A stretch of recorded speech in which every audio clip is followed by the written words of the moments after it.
백 기자, 어떤 사건에 대한 재판입니까? 네, 신생아를 갓 낳은 아이 어머니가 물 한 모금도 아이에게 주지 않아서 결국 아이가 사망했다고 합니다. 이 12일 만에, 태어난 지 12일 만에 아이가 사망을 했는데 이 아이 엄마는 영아살해 혐의로 재판에 넘겨져 징역 1년 6개월을 선고받았습니다. 근데 아이에게 물을 주지 않은 이 이유가 굉장히 끔찍합니다. 헤어진 전 남편이랑 재결합을 할 가능성이 너무 적고 그렇기 때문에 아이가 태어난지도 모르는데 이렇게 그냥 두면 사망을 한다면 기르지 않아도 되지 않을까 이런 생각을 했었다고 합니다. 자, 양 변호사님. 보통 말이죠. 저희가 이제 사건 반장 마지막에 동물 뉴스 같은 거 보내드리잖아요. 거기서도 정말 심지어 짐승들도 새끼를 낳으면 그 낳는 순간만큼 극도로 예민해 있지 않습니까? 자기 새끼를 보호하려고. 이게 뭔 소리예요, 근데? 글쎄요, 이 사정이 있다라면 사정이 있을지 일단 그냥 말씀을 드릴게요. 어떤 일이 있었는지부터. 이 여성 같은 경우 2018년까지 2018년 무렵에 7년 동안 같이 살았던 남편하고 이혼을 하게 됩니다. 근데 이혼 이후에도 남편하고 좀 교류는 있었던 모양이에요. 그러다가 한 4개월 정도 됐을 때 아이를 갖게 된 겁니다. 그런데 막상 아이를 갖고 나서는 점점 남편하고 또 연락이 다 안 닿았고 임신해서 출산할 즈음 돼서는 아예 연락이 끊겼던 겁니다. 그래서 사실 뭐 경제적으로도 많이 어려웠던 것으로 그렇게 짐작이 되고요. 병원에도 한번 가지를 않았고 세상에. 혼자서 출산까지 하고 아이 태출까지 직접 잘랐다고 하네요. 그런데 아이를 품에 품은 게 그때가 마지막이었습니다. 세상에, 이게 도대체 무슨 소리입니까, 이게? 자, 그럼 여기서 이번 재판 체크포인트 짚어보죠. 물 한 모금도 마시지 못했다. 아이가 마시지 못했다는 거 아닙니까? 그렇습니다. 아이가 이게 태어난 지 얼마 안 됐기 때문에 스스로 할 수 있는 게 없어요. 그렇죠. 누군가 이런 음식이나 물을 줘야만 합니다. 그리고 대개의 경우에 이 친모가 출산 직후에 그러한 역할들을 수행하겠죠. 그렇죠. 하지만 이 사건에서는 전혀 그렇게 하지 않았습니다. 모유 안 줬고요. 뭐 그렇다고 분유를 준 것도 아니고 심지어 물 한 모금 먹이지 않은 사건인데요. 그런데 그것만 해도 굉장히 좀 분노할 수밖에 없는 사건인데요. 그 외의 사정이 분노를 더 크게 만듭니다. 뭐냐면 이 친모는 자기 몸은 또 챙겼어요. 그러면서 뭐 미역국 챙겨서 계속 먹고 또 건강에 좋다면서 견과류도 먹고 또 병원에 가서 철분 주사까지 맞았다고 합니다. 아이는 남겨놓고 본인이 미역국 챙겨 먹고 철분 주사까지 병원 가서 맞고 말이죠. 와, 교수님, 저는 진짜 지금까지 사건 반장하면서 별의별 무슨 학대 이런 거 다뤘지만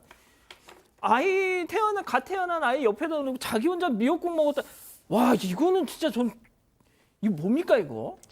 근데 저는 이 사건이 우리가 알고 있는 것만으로는 판단하기가 좀 어려운 사건 같다. 지금 제공된 정보만으로는 그런 생각이 드는 게 지금 이 아이 아버지랑 7년 동안 함께 살다가 그러다가 이혼을 일단은 했고요. 그리고 나서는 그 이후에도 관계가 끊어지지 않고 결국 4개월 후에 임신을 해서 지금 결국 출산을 한 상황이잖아요. 그럼 아이 아버지가 결국은 이제 아이와 출산한 와이프에 대한 책임을 왜 지지 않고 갑자기 연락을 끊어버렸나가 일단은 궁금하고요. 예. 그런 상황에서 지금 이 여성은 아마도 출산하기 전부터 우울증에 시달렸을 개연성이 그랬을 굉장히 것 같기도 높다. 합니다. 예. 그리고는 만약에 그렇게 우울증이 심한 상태에서 병원에서 제대로 입원 가려도 하지 않은 채 방 안에서 혼자 본인이 탯줄을 자를 정도로 전혀 보호받지 못하는 상황에서 아이를 낳았다면 이 여성의 정신 상태는 우리가 생각하는 것처럼 그렇게 합리적인 사고를 할 수 있는 상태는 아마 아닐 것이다. 아마 본인도 며칠을 먹지도 않고 굉장히 고통을 이제 느끼다가 아이와 함께 죽어버려야지 이런 생각을 안 했을 리가 없을 것 같거든요. 그러다가 결국에는 미역국을 끓여 먹고 견과류를 챙겨 먹고 결국은 죽을 것 같으니까 병원으로 찾아간 고대목만 가지고 지금 이 애엄마를 무조건 살인범으로 다 몰아붙일 수가 있을 것인지 전 좀 약간 이 부정적인 입장이 있고요. 그렇기 때문에 이제 우리나라 법률에서도 영아살해에 대해서는 좀 다른 방식의 처분을 내리도록 한 거 아닌가. 왜냐하면 이 산후 우울증이라는 건 틀림없이 객관적으로 존재하는 실체적인 어떤 증상이거든요. 만약에 이 여성이 그런 종류의 중증 우울증이 아니었으면은 아마 미혼모 시설에 임신했을 때부터 찾아가지 않았을까요? 다 무료로 해주는데 예. 지자체마다 다 미혼모 시설이 있는데요. 근데 왜 혼자서 지금 이 지경이 됐는지 일단 그 애아버지를 찾아가지고 좀 물어보고 싶네요. 예. 자, 일단 뭐 저희도 제한된 정보만 가지고 지금 이 내용을 전해 드리다 보니까 좀 저희도 긴가민가한 부분이 있는데 일단 재판의 이 진행 상황을 좀 알아보겠습니다.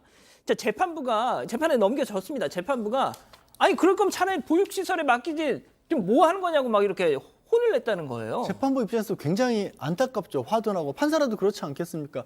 아니 지금 아이는 아무런 어떤 능력이 없기 때문에 유일하게 엄마만이 보호할 수 있는 사람인데 자 영아살해라고 하는 것 자체가 이미 그 자체가 그 여성이 겪고 있는 상황을 참작을 한 거거든요. 그렇다 치더라도 정의 상황이 안 좋으면 좀 전에 말씀하신 것처럼 보호시설 많이 있는데 거기라도 맡겼으면 됐을 거 아니야. 그러면 생명이라도 구할 수 있었을 텐데 왜 그렇게 아이를 방치했느냐라고 한 거죠. 예. 자, 일단 그 적용된 죄목이 영아 살해죄입니다. 손 변호사님이 좀 뭐 설명을 좀 해주시죠. 네, 사람을 살해하면 살인죄에 해당하죠. 살인죄는 법정형이 사형, 무기 또는 5년 이상의 징역입니다. 그런데 사람이 사람을 죽였지만 특별한 경우에는 형량이 좀 달라지는 경우가 있어요. 죄가 다르기 때문인데 바로 이게 그 중에 하나가 영아 살해죄입니다. 이제 직계 존속이 이제 뭐 부모나 그렇죠. 조부모 등이 특별한 동기가 있어야 돼요. 치욕을 은폐하기 위하거나 또는 양육할 수 없는 상황을 예상하거나 뭐 그 외에 참작할 만한 동기로 인해서 분만 도중 또는 분만 직후에 영아를 살해한 때에는 이때는 10년 이하의 징역이기 때문에 일반 보통 살인죄보다 법정형의 수준이 낮은 거죠. 예. 여기서 말하는 치욕을 은폐하기 위한 것 이게 지금 관념으로는 이게 뭘까 싶긴 한데 뭐 강간에 의한 임신이라든지 아니면 근친 간의 근친 사이에서 생긴 아이라든지 이런 것들이 충분히 있을 수 있습니다. 따라서 일반적으로 이런 경우에 해당할 때는 보다 관대하게 처벌하는 것이 영아 살해죄의 입법 취지가 되겠죠. 자, 지금 여기서 또 쟁점이 되는 것, 약간 조금 논란이 될 수 있는 것이 형량입니다. 1년 6개월이 나왔어요. 네, 말씀드린 것처럼 1심 재판부가 1년 6개월의 형량을 줬는데 이 판결문을 보면 이수정 교수님이 말씀하신 것 같은 그런 산모의 상태에 대한 고려가 조금 있었다고 생각이 됩니다. 내용을 좀 자세히 보면요. 출산 직후에 감정 기복과 취약해진 건강 상태 등으로 인해 이성적인 판단이 곤란한 상황에서 벌인 범행으로 보인다고 적었습니다. 자, 출산 직후 이성적인 판단이 곤란했던 것 같다. 이렇게 재판부도. 그렇다면 양 변호사님 뭐 심신미약인 건가요? 아까 이제 손 변호사님이 영아살해죄에서 설명을 하셨잖아요. 그것에서 알 수 있듯이 이 죄목 자체가 이미 심신미약임을 인정하고 죄를 적용한 겁니다. 그러니까 다른 어떻게 보면 살인죄를 적용한 다음에 이 사람 심신미약이라서 이성적으로 지금 판단하기 어려운 상황이어서 건강이 좋지 않아서 이게 감경을 한 게 아니라 아예 처음부터 감경된 죄로 이렇게 기소를 했고 그 감경된 죄로 기소가 됐다라는 거를 그게 맞다라고 인정을 한 겁니다. 예. 저 교수님 일단 앞서 그 질문에서 뭐 다 말씀하시지 못한 거 뭐 더 말씀 주시죠, 뭐. 네, 이분이 아까 무슨 철분 주사 맞으러 병원까지 갔다 이런 대목이 있었잖아요. 예, 예, 그래서 어떻게 보면은 자기 몸은 챙기면서 애는 내팽개쳐서 결국 못 먹어서 죽은 거 아니에요. 그렇게 만들었다는 부분에 대해서 굉장히 사회적 비난 가능성이 높기는 하지만 좀 더 그 당시에 이제 상황을 조금 더 설명을 드리자면 혼자 스탯줄을 끊을 정도로 집에서 이제 그 뭐 머물던 곳에서 아이를 낳은 거예요. 그런데 그 이후에 폐혈증 비슷한 증상이 있어가지고 거의 사경을 헤매다가 결국은 뭐 목숨은 건진 것 같습니다. 그래서 어쩔 수 없이 견과류, 영양가 있다는 거를 찾아 먹고 그러고서는 이제 그 헤모글로빈 주사 맞으러 병원에 갔던 상황이고요. 그러다 보니까 지금 애엄마도 절박한 사경을 헤매는 상태였고 아이를 돌보지 못했던 건 더군다나 이제 그러다 보니까 뭐 산후 우울증에다가 건강도 안 좋으니 아이를 돌보지 못해서 결국 사망에 이르렀는데 요즘 아동학대 치사 사건 굉장히 엄벌하잖아요. 예. 그러다 보니까 아동 살해죄 적용해서 지금 징역형이 나온 게 아닌가 이런 생각이 드는데 왜 아버지는 왜 처벌 안 합니까? 왜 이 그 애랑 엄마 다 버리고 저 혼자 살겠다고 도망간 이 아버지를 잡아다가 처벌을 해야지 왜 아버지는 왜 처벌 안 하는 거예요? 아니 뭐 충분히 지적하실 수 있는 대목이라고 저는 생각합니다. 그 아버지 부분, 애 아버지 부분. 자, 그런데 손 변호사님 좀 짧게 말이죠.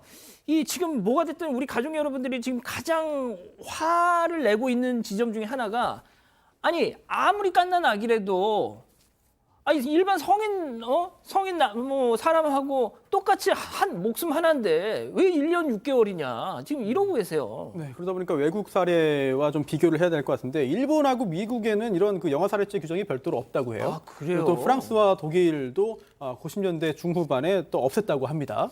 우리나라는 여전히 있습니다만 당시 이 형법이 만들어질 때 그 6.25 그 전쟁통에 뭐 이러한 일들에 대해서 엄벌하는 게 타당하지 않다라는 고려들이 있었다고 하는데 그러다 보니까 우리나라에서도 지금 이거를 없애자 오히려 더 엄하게 처벌해야 되는 거 아니냐라는 예. 그런 지적들이 나오고 있고요. 또 아까 그 양육할 수 없음을 예상했다. 이것도 동기 중에 하나잖아요. 이거 키울 돈이 없다는 것도 해당이 되거든요. 따라서 돈 없어서 내가 낳은 아이를 죽였기 때문에 이런 경우에는 형이 감경된다. 이런 해석도 가능하니까 결국 폐지론자들이 이런 부분을 지적하는 거죠. 그렇군요. 알겠습니다. 첫 번째 재판 이렇게 마무리하고요.